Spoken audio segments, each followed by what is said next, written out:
Crown Jewel. Take it away, Fuego. Man, we could start anywhere on Crown Jewel because it was a great show. I think the crowd got a little tired during the middle, but they heated back up towards the end. I thought closing the show with Damian Priest versus Cody Rhodes and LA Knight versus Roman was great. I mean, of course, Roman was on the main event regardless, but having Cody and them be semi was a immaculate choice because he's over like a rover, dog. Oh, yeah. And Seth and Drew kicking off the show with a banger. Yes. I thought there were going to be some shenanigans. I thought we were going to have maybe a cash in. Maybe Drew commits finally to the heel turn. None of that happened. Right? We did get a cash in tease where Sami Zayn saved the day. But besides that, Seth beat him clean as a whistle. I think that adds to Drew's fury. I think that adds to Drew's mindset of why he probably is going to turn soon because now he's got no excuses. He lost fair and square, clean as a whistle, in the middle of the ring. Yeah, I didn't think it was going to go that way. Definitely. Last week I did pick Seth Rollins to beat Drew McIntyre. I think you picked Drew to win. So I figured Seth would win, but I didn't expect it to be like down the middle like that, like straight up. Yes, shocking. However, definitely an easy match of the week contender. Oh, for sure. Because that shit slapped. It did slap. I've tweeted about it. Seth busted out the Hayabusa tribute where he springboards in with a senton and then immediately goes up for a springboard moonsault. It was beautiful. Shout out Hayabusa. So sick. Some people online are starting to dislike Seth's in-ring work, and it blows my mind, really, because I think some people think some of his offense is slow. They think his suicide dive slow. They think other things are moving slow. But when it comes to putting a match together, I think Seth's one of the best in the world, and I just disagree with the people online. I think Seth Rollins is awesome. You're entitled to your opinion, even if it's wrong. Yeah. And you're wrong. It's just simple as that. But, again, we're here to be positive, baby. But I like to throw a little sauce in it every once in a while. Y'all being salty. Cena versus Solo, I was debating on just putting in some rapid-fire topics, Right. Luckily, the SAG after strike just ended. So that pretty much means we've probably seen the last of John Cena wrestling on a weekly basis. And so, where I really thought he needed the win, with the timing of how everything happened, the way Solo won in such a dominant fashion, it really makes him look big as something he can brag about later on. But it also sucks to see the decline of Cena. It is. And that we won't get to see big match John. I said it last week, don't take Cena for granted. And, I enjoy his work. I enjoy his promos. He cut a great promo on SmackDown leading up to the match. He called him off-brand Taz. He said Solo was only signed because of Roman was his cousin. It was crazy. It was a lot of fun stuff. Yeah. But I'm going to miss Big Match John. Me too. We saw Rhea Ripley retain. I think that was the right choice. I don't think anybody should have, beaten Rhea Ripley. We saw Bianca Belair and Io have a good match. Crowd wasn't fully into it. But it's just good to see Bianca Belair back in the ring because she's great in the ring. I thought it was getting cooking, but then we had the Kairi Sane return. So where does that put Io and Bayley? Bayley's the one who took Kairi Sane out of the WWE back in the pandemic days. Now Kairi Sane is back with her best friend in Io Sky. Where does that leave Bayley? Where does that leave Dakota Kai? We're going to find out if Damage Control is forever damaged and if they can control anything anymore. But it's good to see Kairi Sane back. Oh, yeah, for sure. Good to see that. And touching back with John Cena and Solo, just for me, it is like a somber, like a bittersweet moment. Because, we just seen, I won't say the last days. That makes it feel, very dark. But, Cena's healthy and alive and well. But this is wrestling, regimen and, him just being in the spotlight and having big matches. I feel like we're looking, in the rearview mirror with that, and it sucks. So I did predict this. I did predict that Solo was going to win just because, I feel like Solo definitely needed it, especially with the SAG-AFTRA strike, happening. John Cena didn't really probably need a win there anyway, since he's going to be gone for a while. So happy for Solo, but just it's a somber moment for John Cena at the moment. but what can you do? Life. People getting older. It just happens. So Absolutely. Shout out to the GOAT, John Cena. for sure. Speaking of GOATs, let's talk about it. I mean, we're going to be broken records like everybody else. The new United States champion, the Maverick.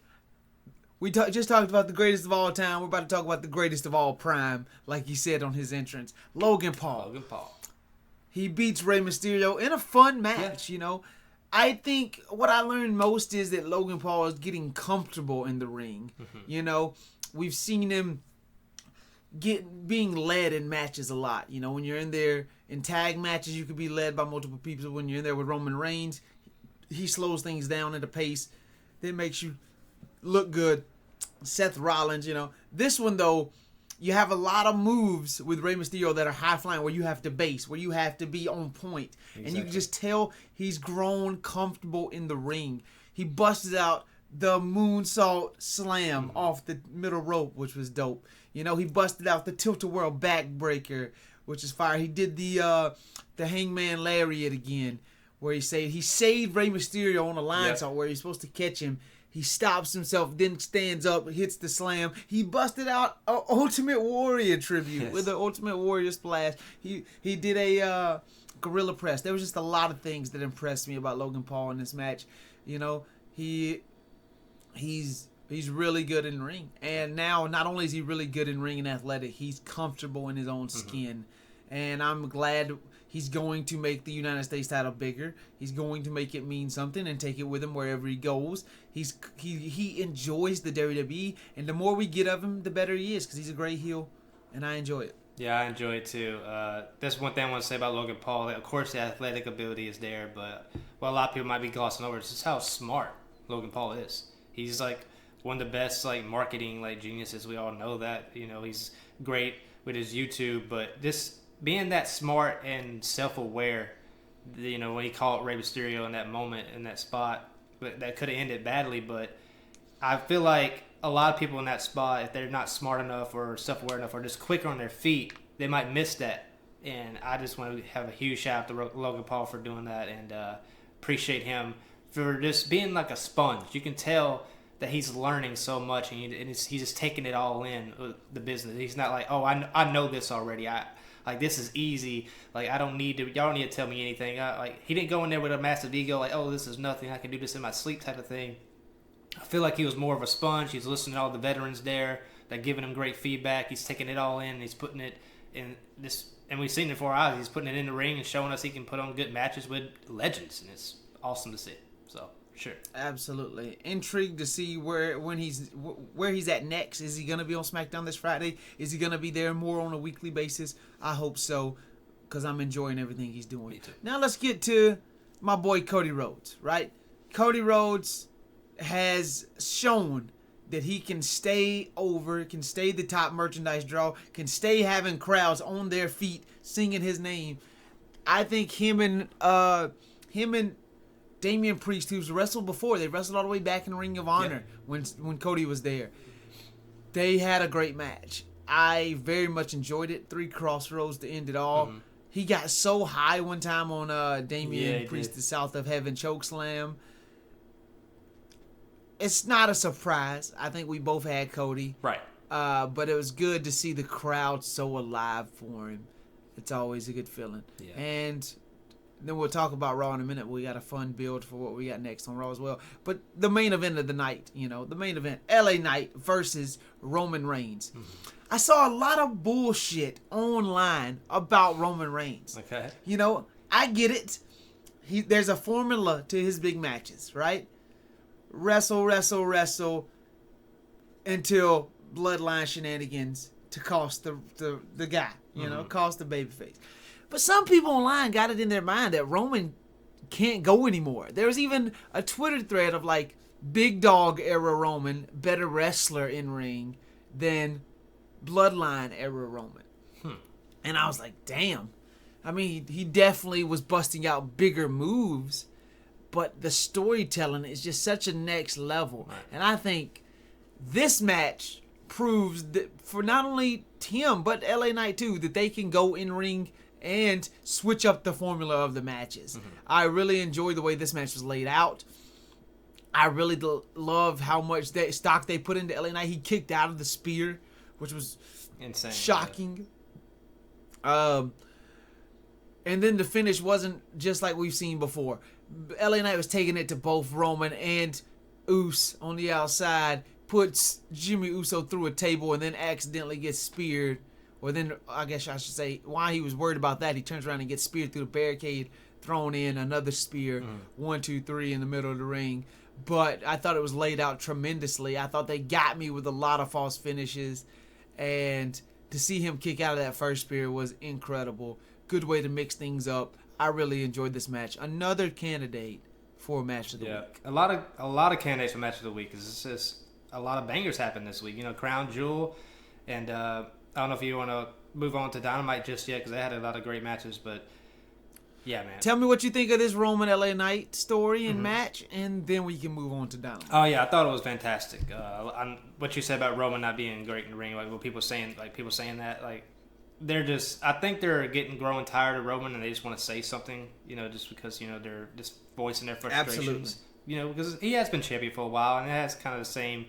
At the end of the day, like the shenanigans happen. That's what most people remember is just the end of the match, right? So I kind of get it, but also you just gotta understand why wouldn't he do that? That's what heel does. It's psychology.